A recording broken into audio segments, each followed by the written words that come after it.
Hey everybody, Smart Silver Stacker here.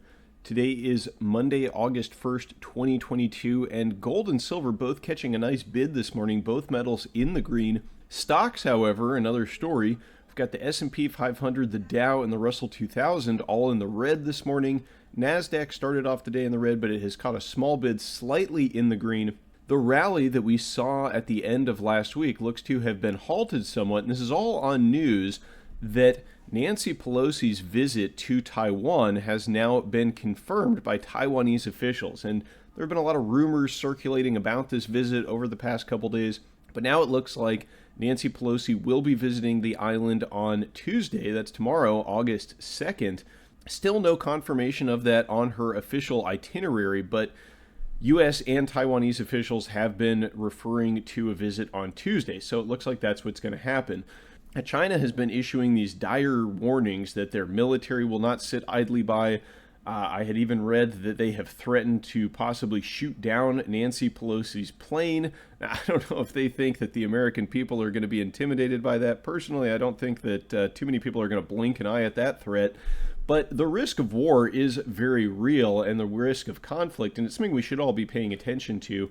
The PLA, the People's Liberation Army, has been putting out all of these propaganda videos saying that they're ready for war, and the Chinese military is conducting live fire exercises in the vicinity of Taiwan. And at the same time, the U.S. has sent the USS Ronald Reagan Carrier Strike Group to the region. So just the close proximity of U.S. forces to Chinese live fire drills at a time of such heightened tensions certainly leaves the possibility for a miscalculation or an escalation on the table. And this is really dangerous, because a war with China is not something to take lightly. And we also have to remember that this is not an isolated thing. We've still got the conflict in Europe ongoing. There's still the ongoing issues regarding European gas supplies because of the conflict with Russia. Germany now facing a massive energy crisis. They're trying to save up enough gas so that they're not freezing through the winter. Europe is likely to be plunged into a severe economic recession as a result of this energy crisis.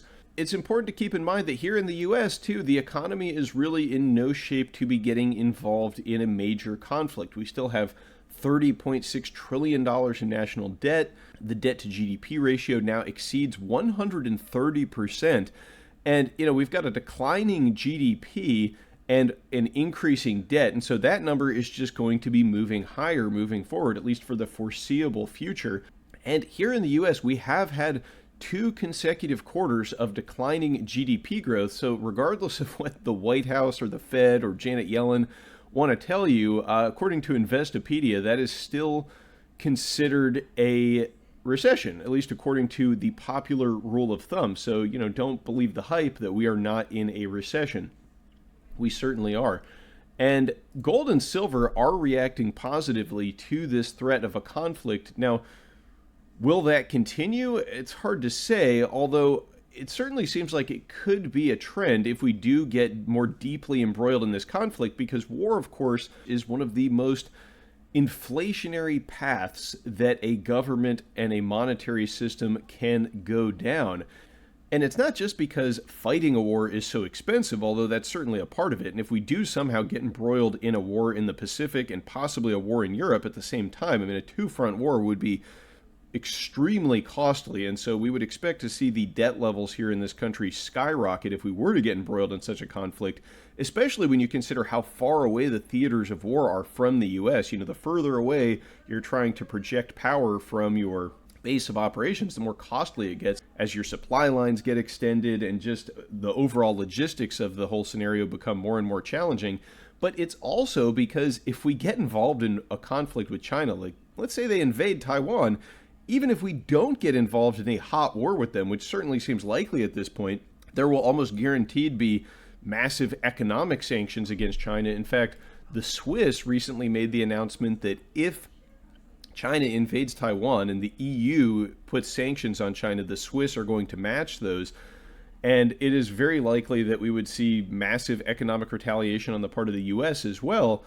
But, that's going to cause tremendous inflation because we get so much stuff from China that the supply of goods available to American consumers and consumers around the world would be drastically affected by a war with China. I mean, they have a tremendous portion of the world's manufacturing capacity over there. It's where they make all the iPhones. It's where they make a lot of the electronics. It's where they make all sorts of stuff. And so if you think inflation is bad, when Russia stops sending oil or stops sending gas, we depend on China for a lot more exports than we depend on Russia for. So just think about what the inflationary consequences could be to a war with China, and it gives you an idea of how gold and silver are going to react. And so that is why I believe they are catching a bid today. Now, will that continue? Maybe. I mean, this visit could also turn out to be not as big of an issue as people think. Maybe Nancy Pelosi will visit tomorrow, she'll leave, and we'll go back to the status quo of the Chinese just having this inflammatory rhetoric surrounding Taiwan. There may not actually be any real kinetic action as a result of this. But I think we are getting closer to the day that kind of a conflict comes, and gold and silver are reacting accordingly. Also, the possibility of a Fed pivot in the future, that's contributing to higher precious metals prices. We've seen a pretty nice recovery in the precious metals from their lows of last week. Now, will that rally that we've seen in gold and silver continue? I suspect it will, although should we see a close in silver above $21.50 or gold above $1,800, I think those are the next really significant levels of resistance that we need to overcome. And if we see a close in the metals above those levels, then I really think it'll be off to the races. We could see a pullback, of course. There could be some kind of a massive panic sell-off if we get involved in some kind of a war. Maybe a lot of assets will get sold off across the board. Gold and silver are always vulnerable to that because if there's margin calls or investors need to raise cash to cover other investments, then gold and silver can get sold off along with those. You got to keep in mind also this is the paper price, and I think that if we enter into some kind of a major geopolitical conflict, then the price of actual physical, tangible metal that you can hold in your hand is going to skyrocket regardless of what the paper price does. So let me know what you think in the comments down below.